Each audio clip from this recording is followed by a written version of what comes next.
Yeah, it's rich in bubbly goodness. Do you remember when you lost your passion for this work? I invited another friend. I hope that's okay.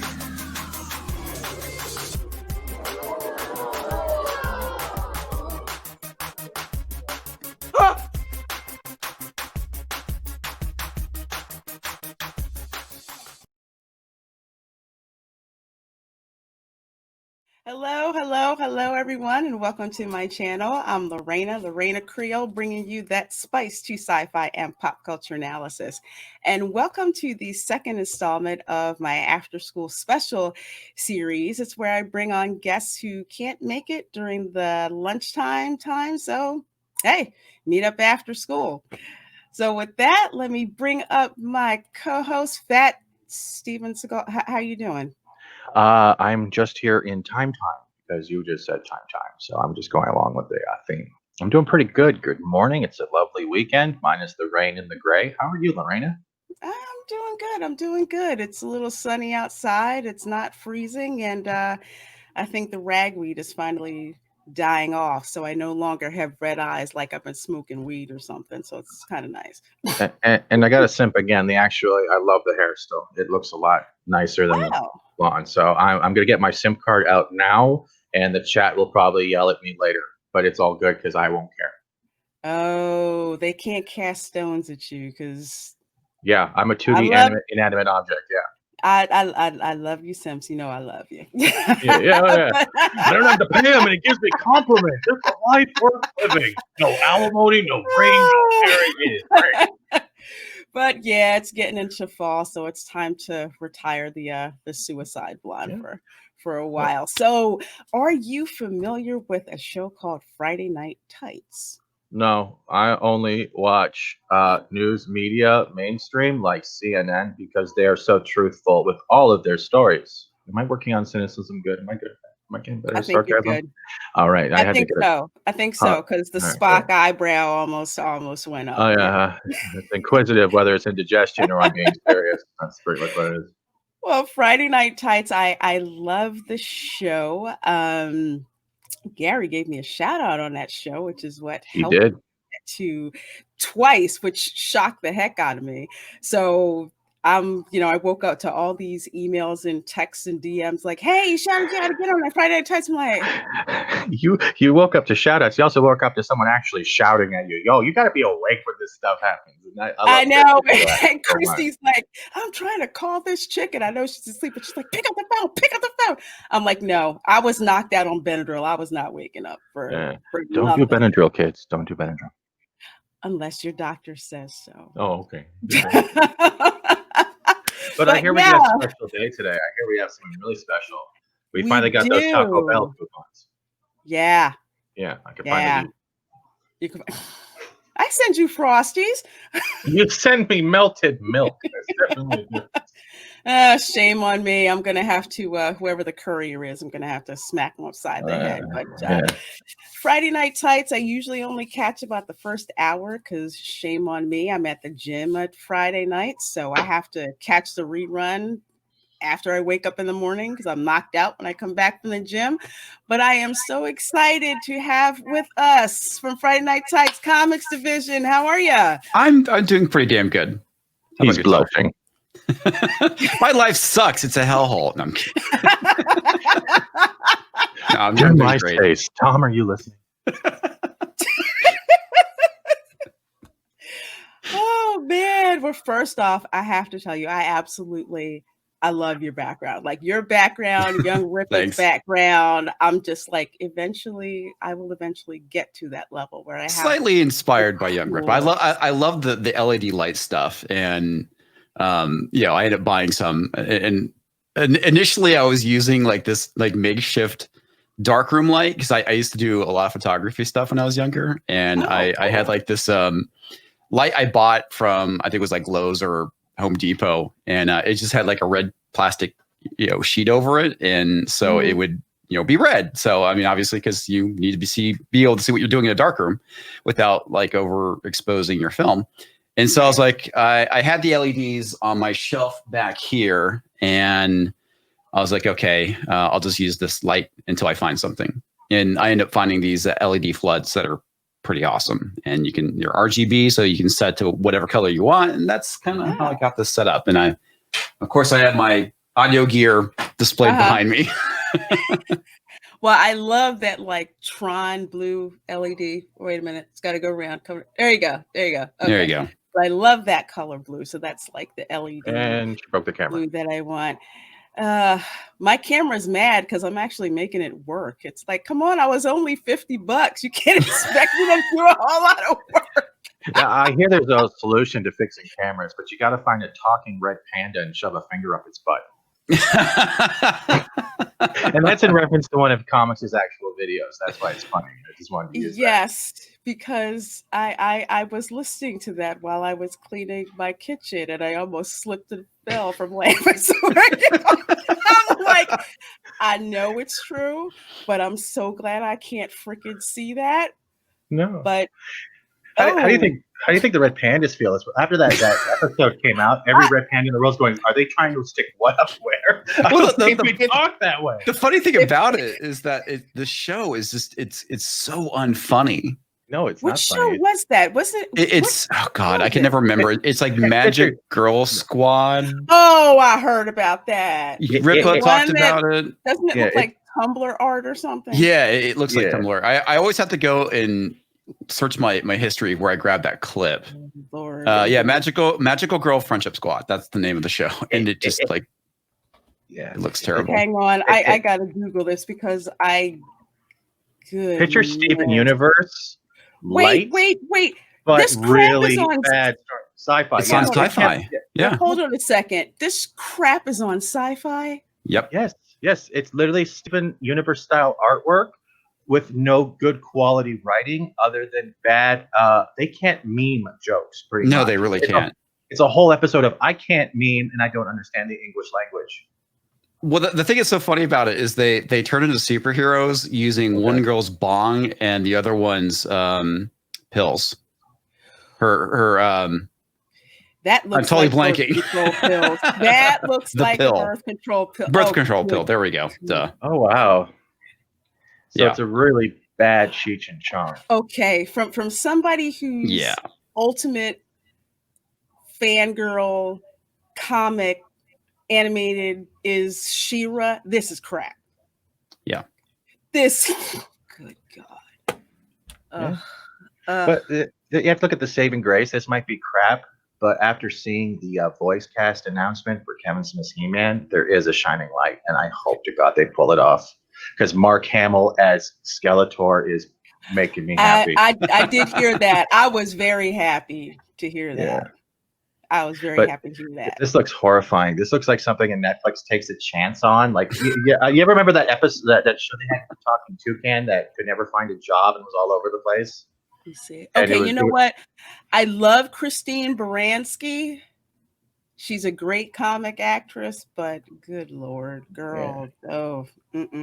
It looks like they ripped off other famous or well-produced cartoons, whether it be from young youth, young adult, and adult-like, and tried to combine all those styles into one, but forgot how to write a plot and a character development at the same time. I just know hearing the pain in Comix Division's voice. He looks like he's trying not to squeeze one out. You know what?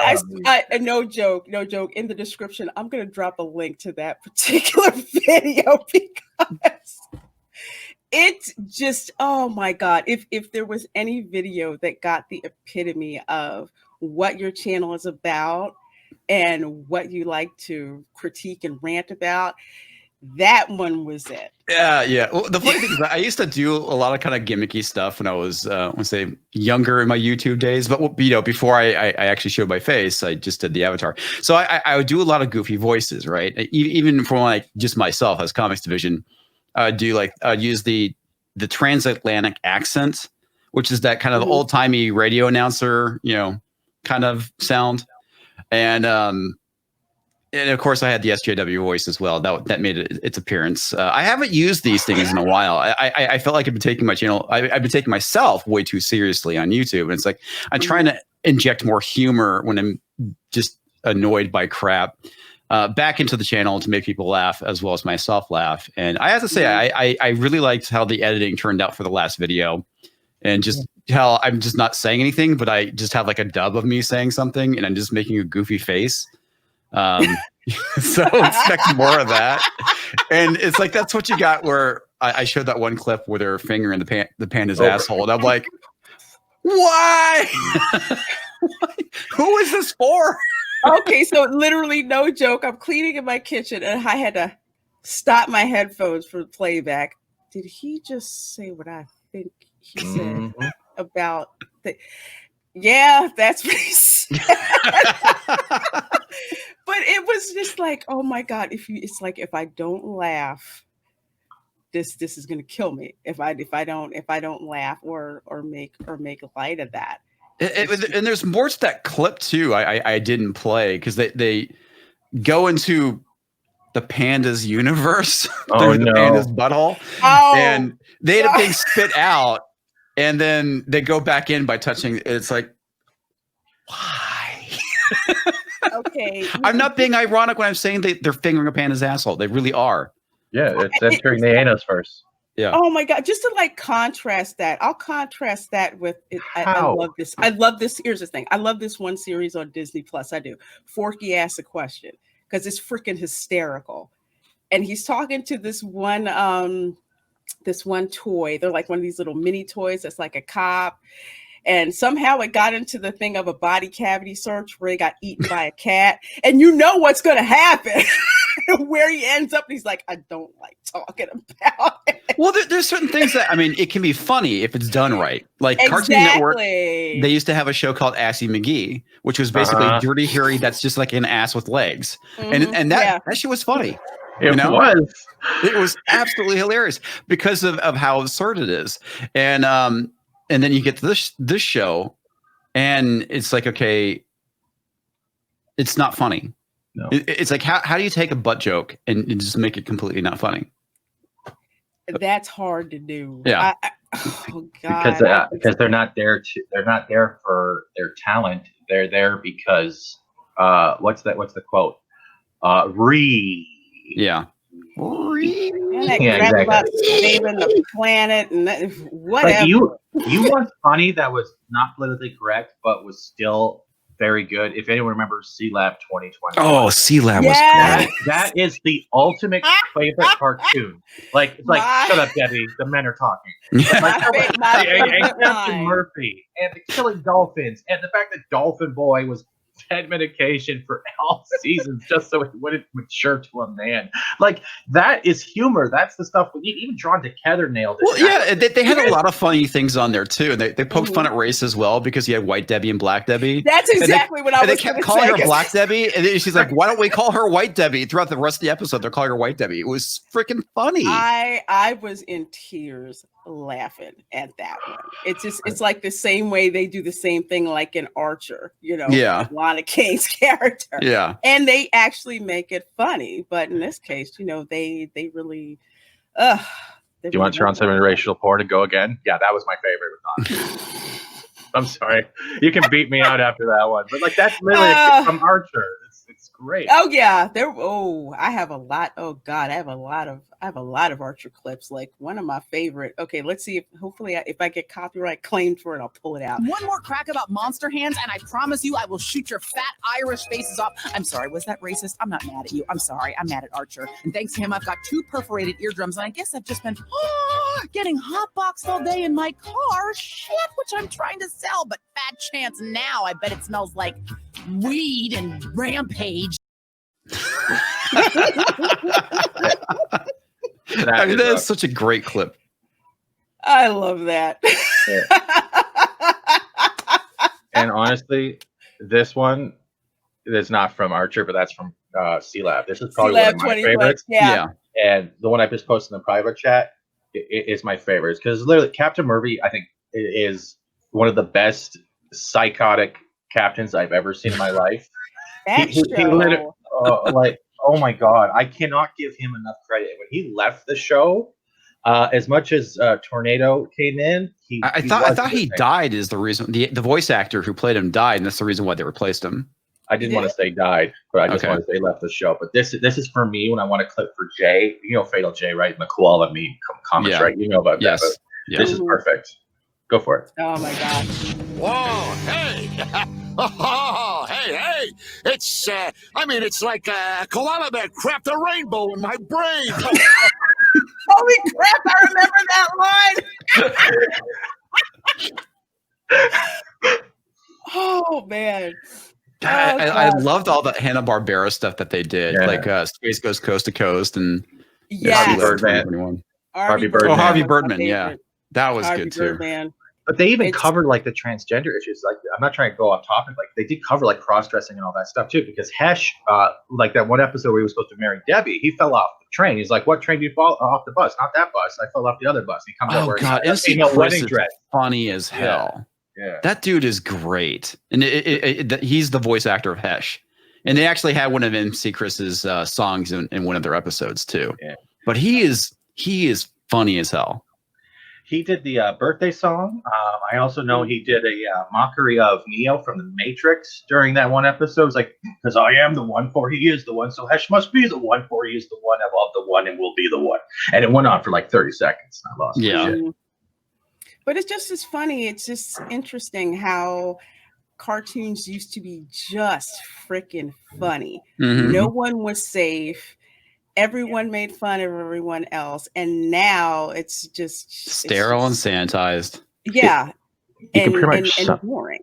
Sorry, you can pretty much sum it up like Quiet Karen. The actual people are talking. Pretty much. Like, forget this. I don't even want to deal with this. So, Comix Division, tell us, how did you get started in YouTube? What made you say, "Hey, I'm gonna start a channel"? Okay. Obviously by the name, which I really don't talk about much anymore, I started critiquing comics. So when Comicsgate was beginning to start, was getting ready to, there was a lot of stuff that was going on. I was watching your boy Zach on, Diversity in Comics.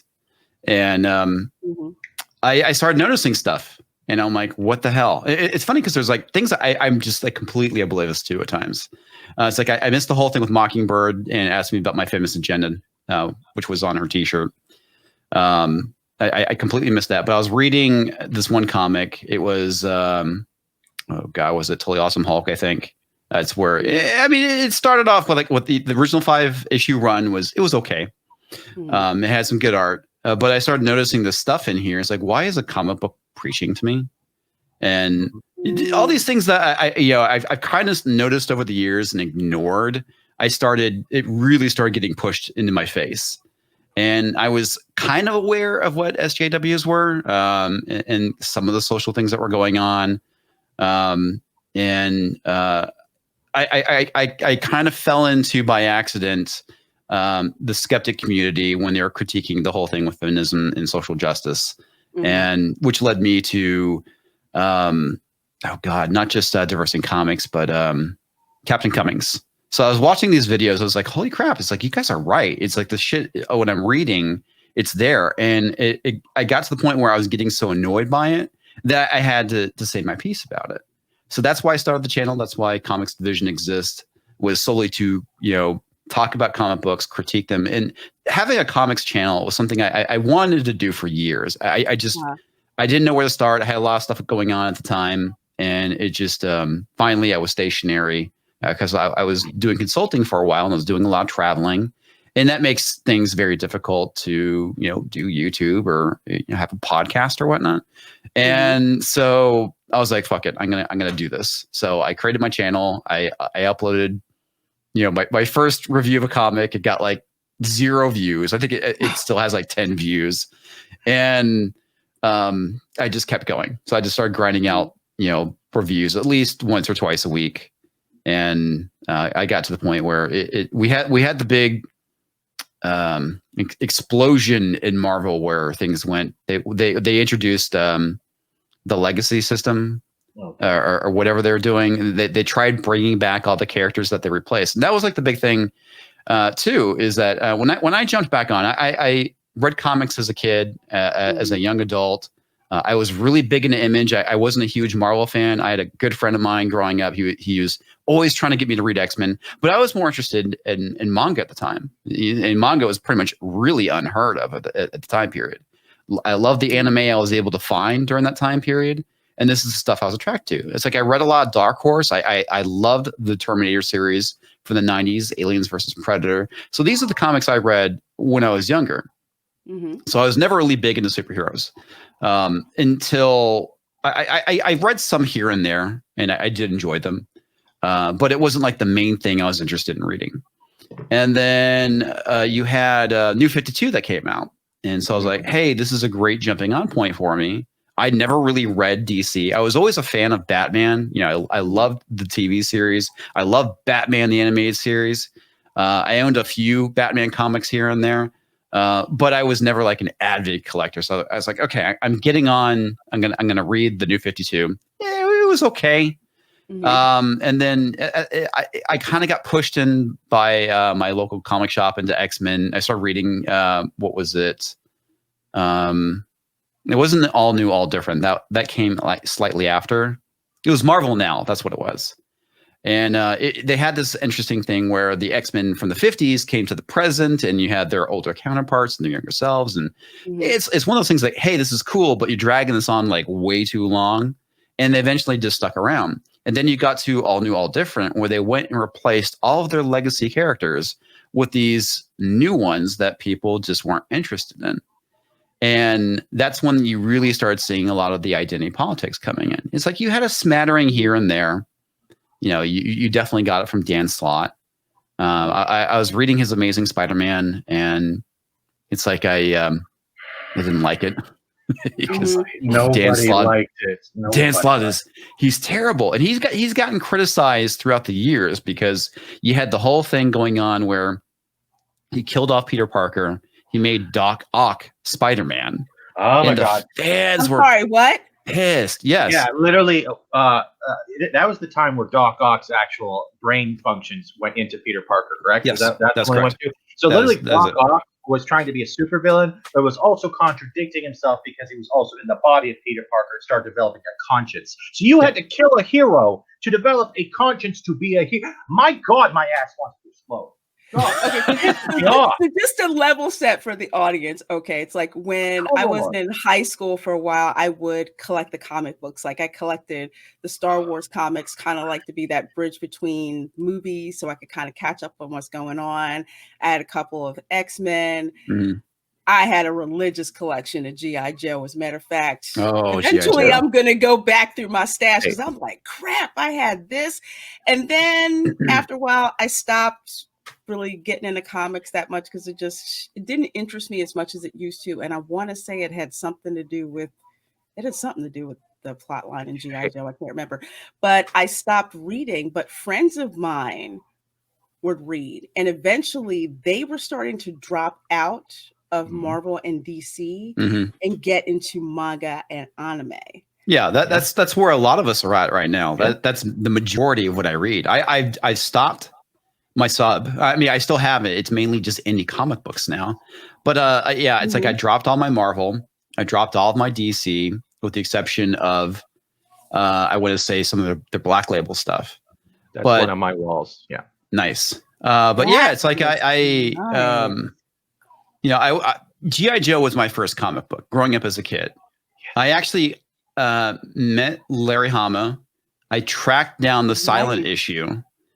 Because that was like my favorite issue as a kid. I have a learning disability. I have a hard time reading. That one, I am so mad. I did not buy it when I first saw it. I didn't buy it because I'm like, okay, I like Storm Shadow, but I don't know if I want this comic book with him not saying anything. And I wanted to shoot myself for not picking that up when I did. Well, at Alamo City Comic Con, I tracked down the issue. I took him to him, and I told him the story of why this comic book means so much to me. I was like, I have a learning disability as a kid. This is the one book I didn't struggle to read because there's no words. And it's like, this comic meant a lot to me. He's like, yeah, whatever, dude, and signed it. I mean, it's like I got a commission from him as well. I mean, but he that comic book meant a lot to me when I was younger because it was like the one I could actually read because I didn't have to read it. You guys bring up G.I. Joe, and which actually I went to one of those. You know how they have day shows sometimes, where it's like 12-hour shows where you can go in. It's just a bunch of private collectors and stuff. Yeah. So they had the original Baroness voice actor from G.I. Joe. Really? Nice. Yeah, cartoon series. Not only did I met her, she was a lovely lady, and I got the actual still sealed when they did the 20th anniversary, I think it was, of the Baroness. They re-released her. I got her to sign that, and she actually wrote "Hail Cobra" on it. Like she's like in her older years now, but she was very nice. Another one of those shows. Do you guys ever remember Cops? Oh, COP. Crime. Yeah. Fighting Crime. I met Ron Rubin. Ron Rubin did the voice for Dr. Bad Vibes. So I got the full series of that signed. And he also did the voice for, you remember the Avengers United They Stand? I don't think I watched that one.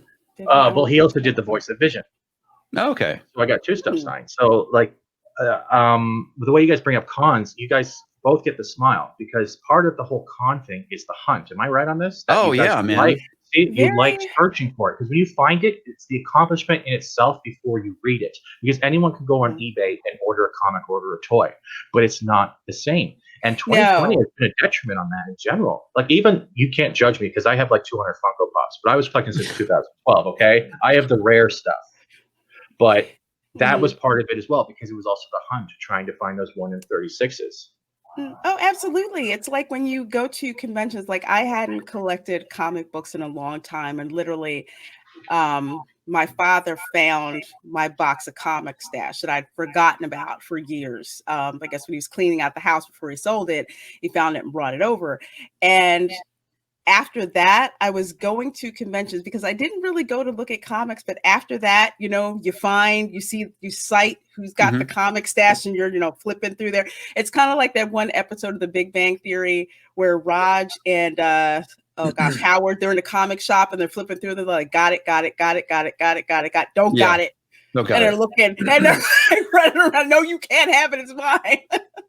But that is part of the joy of finding it for yourself, like the silent edition of the G.I. Joe comic book. Yeah, I could probably hunt that down online, but it's going to be much more satisfying to find it and get that same feeling of when I was a teenager and I walked into, 7-Eleven and along with my Mountain Dew and my Skittles was like, oh, this is an interesting one. I haven't seen this issue yet, and get those There's a lot of things like that I miss about like when I was in my 20s. Like a good friend of mine, we would go Star Wars figure hunting and we would look all over, and that was great. I actually have the Return of the Jedi Luke Skywalker, not the original one that came out in the 80s, but the ones that they released back in the late 90s. Yeah, the special edition stuff. Yeah, so that's like at this point in time, they stopped, those were discontinued. And I would go all over town looking for it. And it's like, I found it. I found it at a used bookstore and I bought it for like $5 and I still got it. What? Yeah. I just did cleaning. I think you're muted, Reina. Yeah, you muted yourself. Yeah. Crap. That's with me. I was cleaning up and I was reorganizing my room. And do you remember when they did the 30th edition Kenner celebration? Mm-hmm. I found still sealed with the sleeves, 4 Loam. And Zuckus, still in the Kenner packaging. Those are the bounty hunters from Empire Strikes Back. Yeah. So, like, I get it. And you're lucky because a lot of people still want that Luke. Everyone wanted that Luke. Oh, man, yeah. It was tough. It's like, I got, some of the Boba Fett's as well. I mean, it's like back in the day, you still had Kmart. And Kmart had a lot of this stuff. And there was one by my house and I'd go there. But, yeah, it's like I never really gone to a con in my life until I was well into my 30s. Alamo City Comic Con used to be really good. The first time I went is when Stan Lee was there, and it's like I had to do the Stan Lee experience, and I got to meet him, and I had him sign my issue of Spider-Man 300, and I got it CGC certified as well. And they're like, "Hey, do you want this to be signed by McFarlane?" I was like, "Yes." I spent way too much money to have this book signed, by both Stan Lee and Todd McFarlane. And then the last one I went to before Alamo City Comic Con kind of fell apart is oh great, I'm totally blanking. The other Lee who went to Image. Jim Lee? What's that? Not Jim Lee. Jim Lee. Yeah, Jim Lee. There we go. Was trapped in the basement during DC fandom. Yeah, that's the joke. So I met Jim Lee. I had him sign Wildcats, and I think a few of my X-Men #1 that he drew back in the 90s. So yeah, that was pretty cool. But unfortunately, he's like one of those individuals that are helping the destruction of DC right now. Yeah. Just put those comics dedicated to me in your will, because I will take very good care of them. Very good care of them. Because I have the Spider-Man 500. I've got it signed by Campbell and both of the Romitas. I can't get their names right. I keep thinking Romero and Romitas. Yeah, so Romita, both senior and junior, signed it, as well as Campbell, and that's the Spider-Man 500. Not too long ago, before we had lockdowns at a con, I found a mint condition of second appearance of Carnage, which was pretty much one of my godsends. And I'm very jealous right now that you got to get McFarlane. Like, I'm very jealous. Wow. Yeah, and I'm starting to make a voodoo doll of you right now. Well, the funny thing too is like, yeah, Spawn was like another character I really, really liked. Back when Image got kicked off, some friends of mine was like, "Hey, dude, you got to check out. This company is being created by all these ex artists from Marvel." I'm like, "Okay, I'll check it out." And I read Spawn. I was like, "This is pretty cool," because I was like really big into the anti-hero thing, and so Angel Medina was at one of the cons as well, and he used to draw for Spawn. And surprisingly enough, I actually had quite a few of his works. And one of them was this comic book called Berserk. And I went up to it, I dropped it down. He's like, "Oh my God." It's like, I can't believe somebody actually has this. So I sat there and we talked for probably about a good hour. And my wife was with me, and we just kind of clicked as people. And so every time that he showed up, I'd go and hang out and talk to him. And I commissioned a Spawn from him. So I think you really can't see it, but so that right there is my Larry Hama commission, and then my Spawn one's over here, which you can't see. Oh wow! And then between them is a piece of artwork I got from Jim Lee. I think it's a print, but it includes a actual sketch that he did of Catwoman. Speaking of, I had to run out. No, it's cool. Speaking of this, have you seen? Are you a fan of Liefeld at all? From any of his stuff? I like Liefeld. I mean, I enjoyed his stuff. I own quite a bit of his '90s work, but I'm not like a huge fan of him. But speaking of that, I just wanted to relate it. Have you seen the new images they showed of the new Cable, or should I say Soyble? No. Yeah, that's exactly. Let's just say he has no more muscle mass, and he has the strength looking of a soy latte. And his face is crossed with the Deadpool movie Cable. This is the reason why I no longer read comic books. I wasn't trying to crush your dreams, but no, seriously. But this is. I mean, it's like, remember when they made Soy Lobo, the miniature kill Tictism from like the Superman universe, like that one, like very emaciated, not very powerful. Well, no, it's like they did it with New 52, and it's like Lobo was a character I was pretty familiar with. I had a friend in college who was a big Lobo fan, and I saw it. I bought like the first issue and I read it, and he's like holding the head of the original Lobo, and I'm like, what the fuck is this? Oh God. Yeah. Okay. And like I said, and I just moved on because I wasn't aware of what was going on currently in comics. Just like the big, progressive invasion that was going on during that time period. And that's one of the things that, because I had been on political Twitter for quite some time, and some of us were starting to see that slide that was going on, where the politics are starting to get into the pop culture. And one of my favorite icons, who unfortunately he died way too soon, a man named Andrew Breitbart. Okay. He had a book called Righteous Indignation. And when I read that, or actually it was Audible, it all clicked. It's like, why is it modern politicians weren't able to connect with younger generations? Because they forgot that culture, politics is downstream from culture. From culture, yeah. And they don't get that. And I'm like, oh my God, that's the piece that's missing. And that's why Andrew Breitbart was able to do, with very few words, plug into pop culture and just get his message out to just so many people.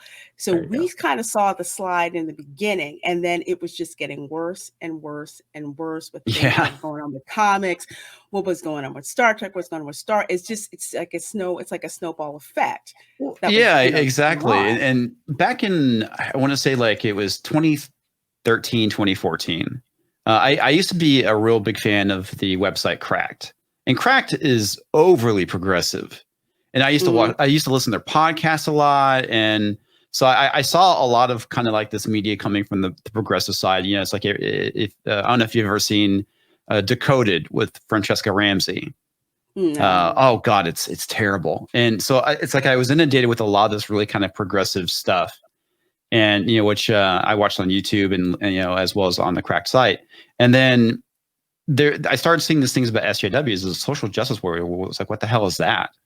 And then that's where really kind of all these pieces started kind of coming together with what was kind of going on within entertainment. And it's like the whole Francesca Ramsey thing. I was like, holy shit! It's like, is there something wrong with me? Is this what people believe? And that's when I ended up finding, you know, the skeptic community where they're debunking a lot of this stuff. It's like, okay, I'm not the one who's abnormal. These people they just have bad ideas and they're trying to push it on people. It's like there's still normal people out there. And the thing is, as soon as you tell them about it's a bad idea or you don't like it, they think it's harassment. They think, oh, you're attacking me. No, I have a friend of mine who I've known throughout my life. I ended up running into him in a comic shop. And, you know, we worked together briefly, like years and years and years ago. And we're friends on Facebook. And the guy is like ultra progressive, male feminist, all this stuff. And I had this conversation. It was like one of his friends. And I said something to her. It was very benign, and she got really triggered and said I was bullying her. I was like, what the fuck is wrong with you? Yeah, I mean, literally, it's like, you know, it was a mild criticism of something she said, and she's accusing me of harassing her. I'm like, what the fuck is wrong with you? It comes down to that participation trophy mentality. It doesn't matter how good you do. They think they're entitled enough to get the same award someone else did. Oh yeah, and that is what's ruining the ability for people in general to work hard and get rewarded for the work they put in. And that is an infection. It's like a virus, and it's affecting down the line. And we have a generation now of entitled mentality without even doing anything, just because they can say, well, you're this or that. Yeah. The funny thing too, around the same time period is when you had Captain America, you know, becoming a Nazi. Oh, and this is before Secret Empire. You had the whole Hail Hydra moment. And I was in the camp. I'm like, okay, big deal. You know, I wasn't a big Captain America fan. You know, you know, it's not a book I read throughout my life. Neither was I. Yeah. So I was like, okay, big deal. They're just going to undo it. But it was funny seeing both sides unite for very different reasons why they hated this. And eventually I got to the point where I was like, just seeing the reaction from the old school comic book fans and why they hated it and seeing their explanations, like, I see your point. I agree with you. I like I said, I didn't have a dog in the fight at the time period. I was just like, okay, whatever. They'll just undo it. Right. But then you find out the original plan was not to undo it. And the Captain America that we have now is actually not the real Captain America. It is a fake Captain America that was created by the Cosmic Cube. So in a weird sort of way, they made it stick where the original Captain America is still a Nazi and the one that we got is a fake. And it's just like, that is so disrespectful. Jesus, take the wheel. They literally destroyed this character, and he's going to be ruined probably for the next decade or two, because of the stuff that they did with Secret Empire. You know, they basically tried to make him like their Trump stand-in. And the funny thing about Spencer, the guy who did all this, I know that the guy at one point, he was like a failed Republican politician. I don't know if he truly believed it or not, if it was being pushed by Axel Alonso. And I gave the guy a lot of crap over this. You know, in one of my reviews, I basically said they should fire Nick Spencer into the sun. Yeah. And I stand by that. mean, I get it, because one of the things that I don't like, and I'd seen them do this with Superman too, these iconic characters. And it's just like they just do like Invasion of the Body Snatchers. They just snatch them out and just make them warriors for whatever agenda they have, and they just crap on the origins of the character. There's a reason why those characters are so popular in comics, but yet because they don't fit what you want them to do, we wind up getting this version that is just like, who the heck are you? Even for the sorry, go ahead. No, go ahead. I was interrupting. No, I was going to say, even for the casual person like me, and I'll go into it a little bit later because I can see people saying, you're not a real geek girl, you don't own comics. I'm about to hurt your feelings a little bit. But crap, and I just lost my... Well, I mean, there are real fake geeks out there. Yeah. But there are also people I would consider to be casual geeks, right? I mean, there's people that like something, and there's nothing wrong with that. The issue is the ones that, when you come into a franchise and suddenly you're chastising the original fans that were there, and you're trying to push them out because they don't have the right politics, they're not a feminist, they're not an SJW. That's the issue. Those are the people that are trying to go in and appropriate that fandom. And we've seen this, going on over the last, I've seen it for 5 years. It's probably gone on longer than that. It all started with the whole thing with Gamergate. And of course it's no longer relevant. There's other things that are going on now, but they always want to bring back Gamergate that happened, at this point, 6 years ago. That's the only thing they have left for ammo. So they try to bring that back and prove a point that we're still all toxic. I mean, it has nothing to do with the tier or type of fan. It has to do that you are coming into a franchise thinking you know best about the franchise without doing any research. And then you are destroying everyone's heroes. You're destroying their stories. You're destroying their history. And then you throw this in our face, and we're supposed to accept it just because you think you have the appropriation knowledge to be more important than what was our Well, the funny thing too, they always like talking about gatekeeping. It's like every subculture has gatekeeping, and the reason why is they want to keep out the posers. You see it in Gotham punk culture. You see it in comic book culture, and of course that when these feminists walk into a comic shop and they start talking to somebody, and people start quizzing them, it's not that this is necessarily a bad thing. They want to see how deep your knowledge goes, but they want to see also, are you a true fan? Are you worth talking to? Exactly, and that's why. Yeah, and then they get all offended because it's like, oh, I'm a fan. Well.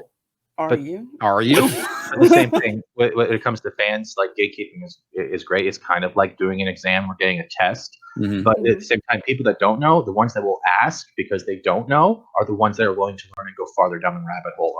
That's the thing. Is like fans like out fanning each other. Exactly. Exactly. It's kind of like what I tell people. There's certain baseline that you have as a casual fan. For example, I am not big into DC Comics really, but I know Clark Kent is the alter ego of Superman. I know Bruce Wayne. You're incorrect. That's Kal-El of Batman. Kal-El. I'm sorry, I was so not specific on that. You're canceled. You're canceled right now.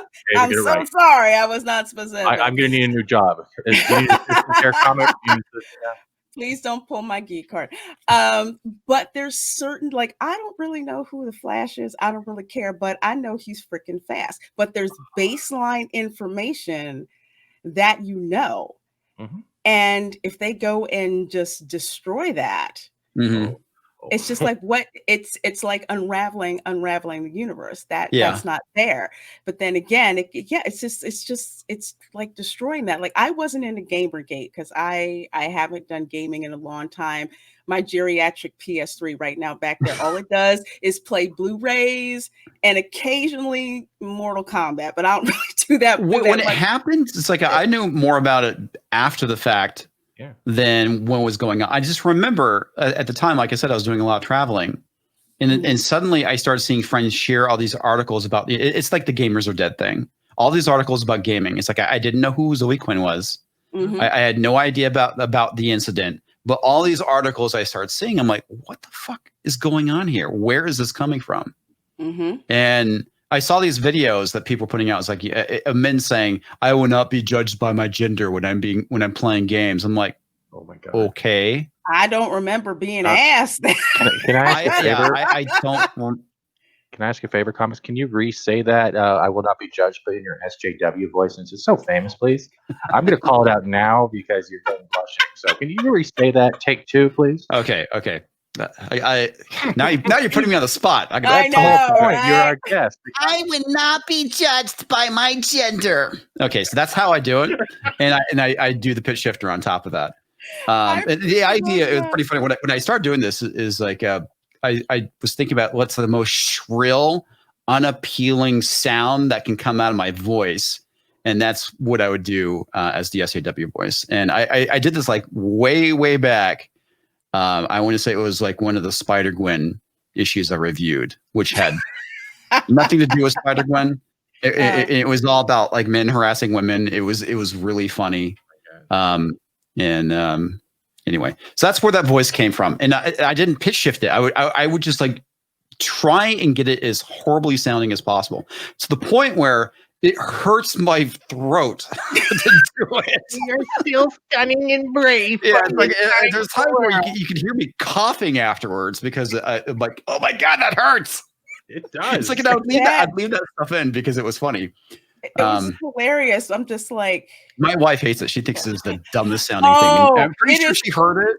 It's so irritating, but it's so accurate. When we get done here, she's gonna be like, "Oh, it's like I hear you do the voice again." It's probably what she's gonna say. But yeah, it's. Do you have an Amazon device? Do I have what? An Amazon device or anything like that? What you got to do is see if you can make a sound file for Amazon and change it. So next time you ask an Amazon device or Siri a question, he goes, "Yeah, see this now the weather." You're doing it on my phone. And the other thing too is I try and talk as pretentiously as possible. So I have like really obnoxious pauses because that's how they sound in my head. They sound like pretentious twats. Oh God, they so freaking are. But speaking of Flash, when you guys were talking about that, you saw the new, like the way they did the announcement for the new heroes, right? And one of the new Flashes has no legs. Two. Sorry, what? Two no legs. Two no legs. They have prosthetics. Yes, they have the yeah. Okay, all right. Yeah. Huh. Yeah, look at her brain break right now. She's like, "How does that work? How does he run? He runs on stuff." It's like I'm like, okay. My favorite. How are they going to fix that? You know, it's like not out of the ordinary, but how are they going to address that? Prosthetics, okay. Rollerblades. Anyway, they have, and the thing on top of that too. Talk about just like completely not knowing the mythology. They have the Amazon from the Amazon. Mm-hmm. Oh my God! I'm sure. Yeah. I don't know if you know anything about Greek mythology, but the Amazons, were the race of females that were warriors and whatnot. Yeah, and that's the whole thing with Wonder Woman. And of course, we have the Amazon rainforest. Right. So we have this Brazilian woman who is now Wonder Woman. No. So we have the Amazon from the Amazon. Yes. Yeah, and then we have the other Amazon who actually works at Amazon. All right. No. Yeah, No. exactly. Okay, so that's the thing that's so funny about this. It's like, what? It's like I can't even try and rationalize this because of how stupid it is. You know what? I'm having flashbacks from the DC fandom event, and Fat Steven, I can't remember if we were on the same panel or not because it was over on Loki's channel. I'm trying to remember which one it was, and the panel was so freaking ridiculous. Our commentary was better and about it, and it was still in the same freaking vein. Something they were doing with Wonder Woman, and we're like, "Oh, good God!" Well, the one I thought was really funny. I ended up watching the Batman panel. I can't remember the guy's name. He did 12 Years a Slave, and he's writing the new Batman. And they're talking about how iconic Batman is, and how his race didn't matter. And right after they said that, and now we're going to make him black. And it's just like, if his race is unimportant, then why are you making him black? If the idea is, it's the same thing with Spider-Man, right?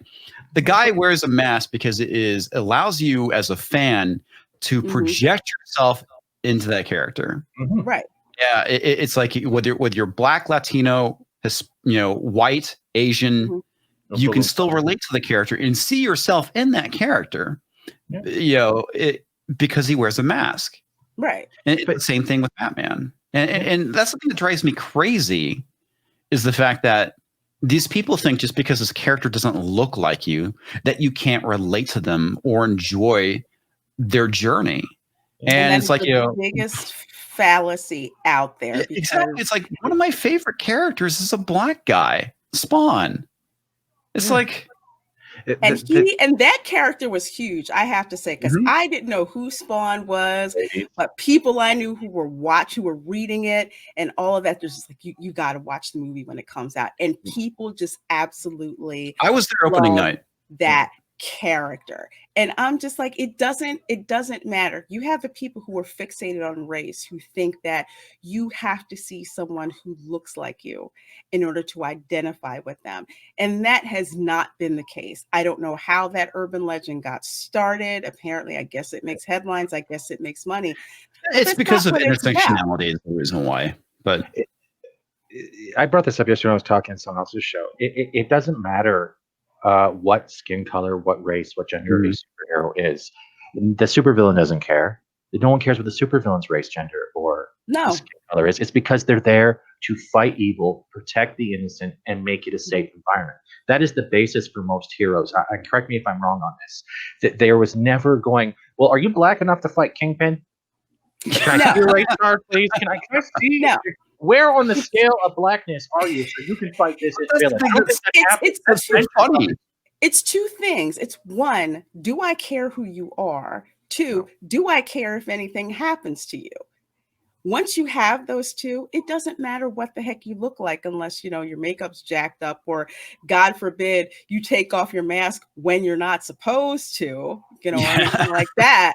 But no one really cares about those things. And that's one of the things that is so cool about fandom and about comics is it doesn't matter who you are. Like Luke Cage.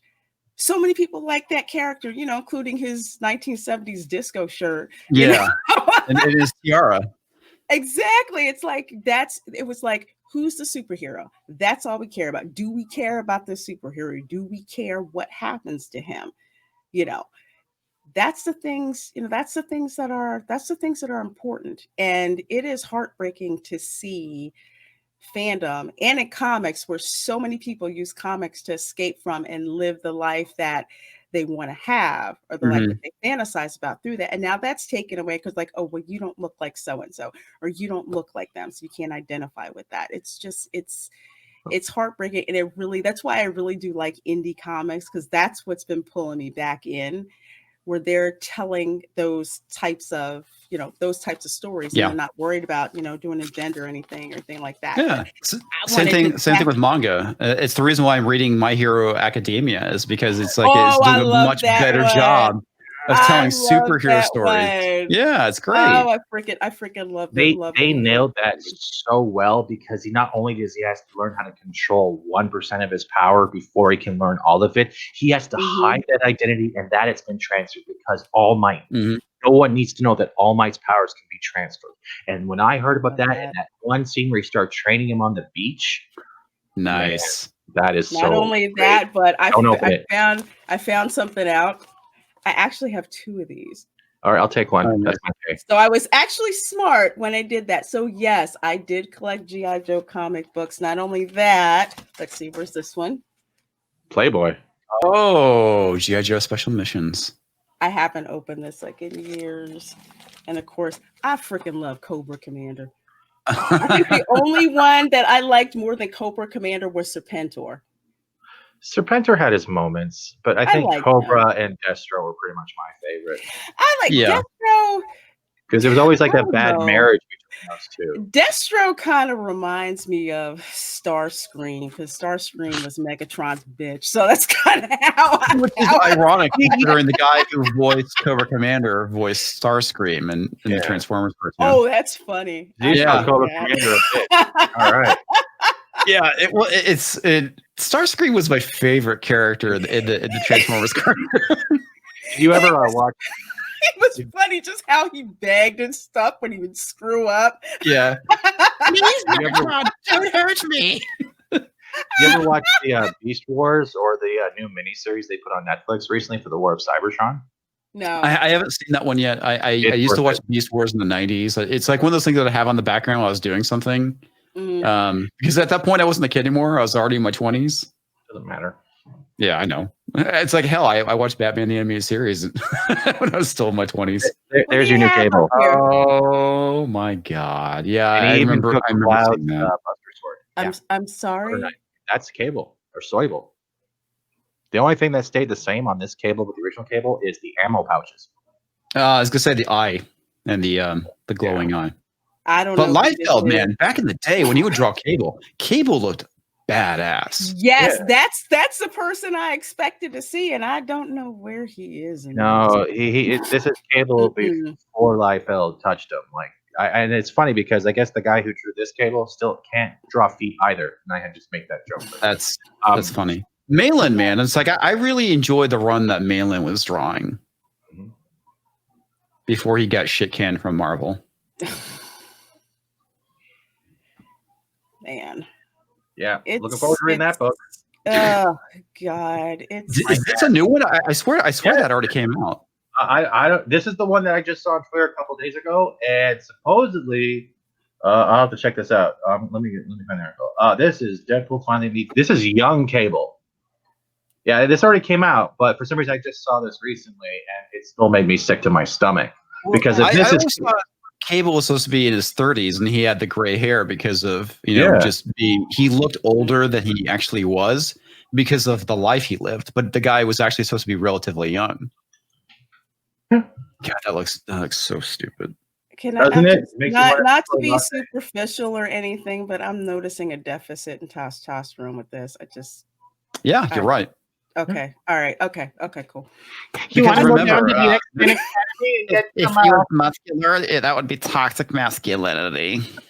My time travel device only teleports me to the closest soy latte Starbucks distributor. That's about it. You have to pitch it up and make it more nasally if you want to get the SJW voice right. Like the nice noisy crying. Yeah, hold your pencil note and hold it up when you talk. You don't want to smell us peons down here. You're trying I can smell my own thoughts. There you go. That sounds more like it now. I'm going to write a novel on how toxic your beard is. And you have to kind of make it crack a little bit because you're so fucking high off yourself. Oh my God. The doctor's going to ask me what happened, and I'm going to say another man made me lose my genitalia. Oh Lord, y'all are scaring me right now. Okay, well, the last thing I want to ask you about, because it's interesting, because when you did the review of this particular series at the time, you weren't showing your face on your videos. That's right. For people who know me, I did not show my face for the longest time. I was not comfortable really with it at all. You were reviewing season 1 of The Mandalorian. Yes. Now, season 2. that review I never finished. Which I can kind of understand. But given season 2 that's going to be coming out, in light of season 1, what do you think? What do you anticipate about season 2? I have such low expectations, I'll be honest with you. I don't know. And a lot of it too, finding out, and the thing that really kind of pissed me off about season 1 was finding out that Pedro Pascal was not actually in the suit the entire time. So all that acting I was praising was basically a body double. Okay, because I was like, I don't know. I'm not sure what to expect. I kind of expect more of what we saw of season 1, him running around with Baby Yoda and doing mostly uninteresting things. From what I heard with some of the rumors is that they're planning on focusing on more other characters other than the Mandalorian. But so it's called The Mandalorian. Yeah. And that's something that ultimately was my frustration with the show. And I know people heaped a lot of praise on it. And I was critical from the start from watching the first episode. Because there was things in there from like the acting. At times it came off as too modern. You know, when you go back and watch the original Star Wars, it felt like its own thing, right? It felt like it took place in a galaxy far, far away. Yeah, they're speaking English, You know, you had American actors doing stuff. I love the fact that, you know, the Imperials, because, you know, they came from the High Republic, had the posh British accents, and they sounded very refined and evil. Yes. And, you know, it's like when you start saying like modern day things in this fantasy world, it totally takes you out of it. So from like the first, you know, bounty he went after, and it was like this comedian, and it's like, why are you acting like a modern day soy boy? You know, it's like that. It was really kind of disconcerting. Yeah. So I mean, and as it progressed, when you find out Baby Yoda, and then you find the rest of the season, it's all about him babysitting Baby Yoda. It's like I was expecting a little bit more hard-boiled, show about a bounty hunter who walked the line between good and bad, going after people, and maybe being pushed towards being a good guy. I wanted to see the seedy underbelly of the Star Wars universe. And this has been promised in several properties. One of them, I think it was, is it Star Wars 1919? No, 1313, which was about this bounty hunter on Coruscant, and you got to see the underbelly of Coruscant. It's like, that was really cool, because we've always seen kind of the exterior veneer of the Star Wars universe, and we know that there's a seedy underbelly, you know, because of Jabba the Hutt. We got to see a small part of that in Revenge of the Sith. Was it Revenge of the Sith? Yeah, it was in Revenge of the Sith, where they went to the Opera House, and Palpatine is talking to maybe it was Attack of the Clones. Might have been Attack of the Clones. I'm sorry, please. That was Attack of the Clones, I can't remember. But when he's talking to him and he's telling him about Darth Plagueis, and you see kind of like that, a little bit of that seedy underbelly from where they're going. You saw it also in Empire Strikes Back and Return of the Jedi. You know, the whole thing with the bounty hunters in Empire, and then, you know, Jabba the Hutt in Return of the Jedi. I mean, these are the things that we know existed. You know, there was slavery, drugs, crime bosses. All these things existed in this world, which really didn't get explored a whole lot, but did get explored in the extended universe, or the expanded universe. So it would have been great to see that in a TV series, and it never happened. Because we kind of got teased with that, and this is what disappointed me. This trailer for the season 1, where they open up and you see dirty stormtrooper helmets. That was awesome. That is the level of grittiness that I expected to see. And I didn't know anything about the Mandalorian, hadn't heard about this dude at all. So I'm like, okay, this series is going to tell me not only who this guy is, but where he comes from and what it is that they do. And they set it up as if he is the most infamous bounty hunter in the galaxy. So you think he's a badass so-and-so, whatever.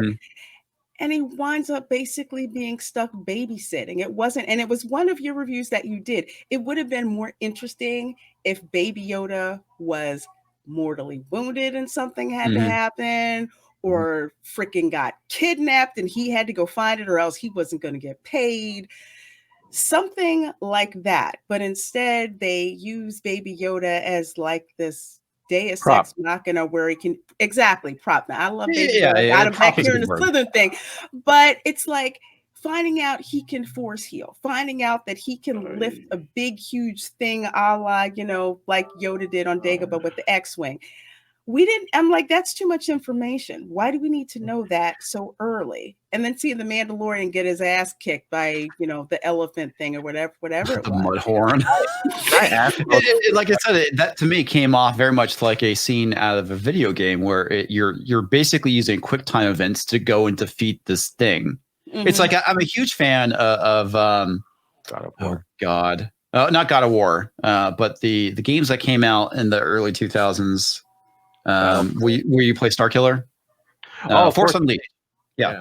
And you had a lot of that in Force Unleashed too. As much as there was a lot of like canon wrecking stuff that happened in those games, they were fun to play.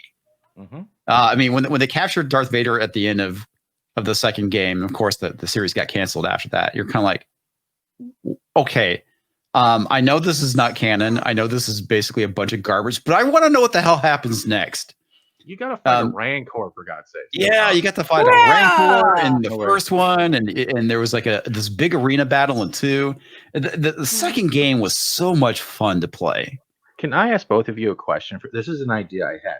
Do you think instead of Mandalorian, if Disney actually went along the route of calling it a bounty hunter anthology, and every episode or every season would focus on 1 or 2 different bounty hunters, and it would then show how they interconnected their stories. Like, say, if they're all going after the same bounty for 1 episode that would last 3 episodes, they would have had more of a chance to character development and bring in more of the universe of that city underbelly that you both are seeming to pertain to.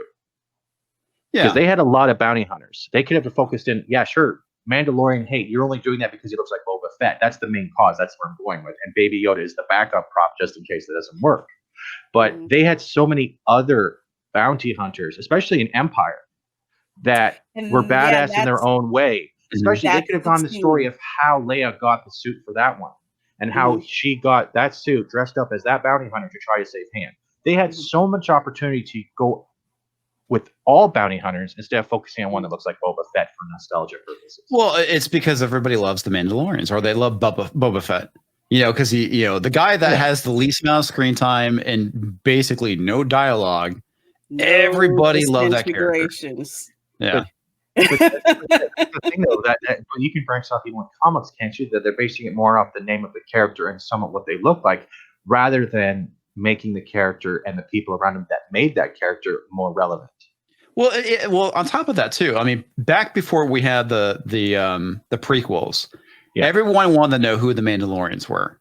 You know, and there was a Kodor. There was a lot of speculation around it. Were they clones? You know, there was a lot of speculation on the Clone Wars, and so I bashed the prequels pretty heavily, and it's like I know a lot of people grew up with those and they loved them, and that was their Star Wars for their generation. It's like I get it, but the thing that sucked about the prequels for me is that they never lived up to the head canon that developed over the years that I had when I walked in there. You know, I always expected the Clone Wars being something that was going on for like well over 30 years. Something that has been, going on. The fact that there was some sort of conflict, and this may be like things that came out from Gary Kurtz during that time period too, that this conflict had gone on for so long that they ran out of troops that they had to start cloning people to do it. And that's what the Clone Wars was supposed to be. It was a war that literally brought the Galactic Republic and the galaxy itself to detrimental levels. And I felt the same way, because when you hear Obi-Wan first mentioned about the dark times, the dark side, the Clone Wars, you felt that in your chest, like, oh crap, something bad happened, messed up everything. Exactly. And there was all the speculation that Obi-Wan was a clone, because if you took a look at the toys and the way they were named, it was OB-1. So and part of it is like, is this guy a clone? Is this Jedi Master a clone? Yeah, that I didn't. So there's a lot of things like that people speculated about when you watch the original Star Wars, and he talks about it. And this is like the fan conversations that were happening back in the 70s and 80s. Don't give Disney any ideas, though, because if you say that and someone's listening on our show and it premieres, how do we know that literally Obi-Wan in the original T was a clone, and the original Obi-Wan is still out there going, haha, those guys are screwed? But one of the things that I wanted to say about the Clone Wars, I remember when I first heard about it, when Obi-Wan speaks about it in episode 4, it actually, to me, it sounded like it was like World War II. To me, that was the analogy that I made in my head. It was so widespread and so devastating that no one wanted to return back to those days, even though the Empire, as pervasive as it was, the Clone Wars was something that they just didn't want to happen. Well, growing up, I mean, talking to my mom about Star Wars when I was a kid, I mean, she brought up the whole thing with the fact that the Empire was supposed to represent the Nazis. And that's the thing that always pisses me off when they try and inject all this diversity into the Empire. It's like, why are you trying to diversify the Nazis in space? I want my space Nazis to be space Nazis. They were very clear. It's like stormtroopers. They all had white uniforms on. The Emperor's personal guard, red. Their outfits were red. So it was a very, very clear distinction with that. And on top of that, there was a lot of speculation growing up that the stormtroopers were actually with the leftover clones. Mm-hmm. They are. That's what I thought. heard that one too. And it's like, and Lucas always kind of poo-pooed the idea. And then there's like this one thing I was reading, and that they're cheering that this woman was a stormtrooper. And I'm like, why? Why do you need to have women stormtroopers? What battle are you trying to win socially by doing so, on the fact that you're basically diversifying the space Nazis? Yeah. The one thing that caught me is like when we were bringing about how they're the leftover clones, it would actually bring a lot of solidification and grounds towards the meme that Stormtrooper has crappy aim. So as you keep using the same genetic code, the stupider they get. Well, so they just got better at kind aim. of a meme that kind of came about because even Obi-Wan said, these blaster shots are too precise. They're not sand people, it's stormtroopers. The stormtroopers were supposed to be the elite guards. Yeah. But it makes for bad storytelling though if your leads get gunned down by this elite squadron of stormtroopers in your movie. Hence them missing all the time, right? And that became more of a fan cliche that stormtroopers can't shoot. And it's like they made jokes about this, and I think it's Tag and Bink Get Killed, which was like a Star Wars parody on Rosencrantz and Guildenstern Are Dead. But it's about these two rebel soldiers that disguise themselves as stormtroopers, and they're like, no wonder they can't hit anything. These helmets are terrible. I mean, they made jokes about that in that comic book, and it kind of stuff like that stuck. But really, the stormtroopers are supposed to be really badass. They are. They have numbers, and they were smart enough to make it look like Tusken Raiders were the ones who actually attacked the homestead. I do agree with that, but I think I was just trying to make the connection of where the meme came from because of stuff like that, the weird comedy. But they cloned a lot of troopers from one genetic code. But do you think maybe that when the Mandalorian finally got Baby Yoda in his person, right? Do you think it's actually a Baby Yoda, or it's just a clone from leftover Geonosis tech? I have no idea. I'll be honest with you. I'm sorry, I'm a dork. I just went full Jedi. So. No, but I mean, you're right though. That was a lot of speculation that we talked about. Was is it a clone? Yeah. There's some stuff in there that kind of annoyed me. The fact that this baby is 50 years old, and it's like we all know. His species is long lived, but to be 50 years old and still a baby. Yeah. I mean, I can get the fact that, yes, they're still very juvenile at that age. I mean, look at the whole thing with elves, but most species, I've had conversations about those with my friends, like the whole thing with elves. Oh, no, elves age slowly. By the time you hit 300, you're mature. It's like, no, they age like humans. When they hit, puberty or 20 or whatnot is when they stop aging. Or they age slower at that point. Right. And they're trying to do that same thing like with Baby Yoda, and that doesn't work for me. It's like, how could something that is 50 years old still be so helpless? Unless it's faking it. Do you think we ask those questions about Baby Yoda, it's like the focus is off of the Mandalorian. Yeah. And now we have all these questions, and we're just looking at Baby Yoda now instead of the Mandalorian. Who is he? Where does he come from? Yeah. What's his objective? Do you think though that what do you guys think of the Bill Burr episode? First of all, and secondly, I didn't like it. You didn't like it, but do you think Bill Burr's attitude is what the Mandalorian should have had? I'm not talking like the comedy wise, but the more the way he was jumping sides on the perspective. Do you think there were things I did like about it? Part of my issue with that episode, they go onto that ship. It's a prison ship, and then it felt so sparse. There's a lot of things in there where it feels very sparsely populated, and it could be because of the way they're shooting the series, because they're shooting it on a screen that basically projects the background, which is quite frankly pretty amazing that you don't have to have a set to do that. So that's pretty neat technology wise, but you are supposed to be entering into a prison ship. You think that there would be a lot more guards. There would be, of course there would, especially if they're even automated. They would be on a set routine, and guess what? As soon as one pair goes off to recharge, let's say if they had to recharge, there would be another set already out, like a Borg ship. Yeah. Well, on top of that, in the expanded universe, you had the concept of the dungeon ships, which were owned by the Empire, and these were, heavily manned and heavily armored craft because they held political prisoners. And so it's like these were supposed to be really tough, slow moving ships. And so that they get in and there's like a few like robotic guards and that's it. There's a lot of stuff in that episode that made me mad. What really kind of irritated me was that they make the joke about stormtroopers not being able to shoot anything, and Bill Burr's character is like, "I'm not a stormtrooper." Yeah, and it's like, dude, it's like, again, going back to my previous comments about stormtroopers being the elite of the elite, it's just like they've turned them into a joke. And Taika Waititi did it even more so with the scout troopers, and they're trying to shoot, and they keep missing like this rock or can or whatever they're shooting at. And it's just like, stop, please, fucking stop.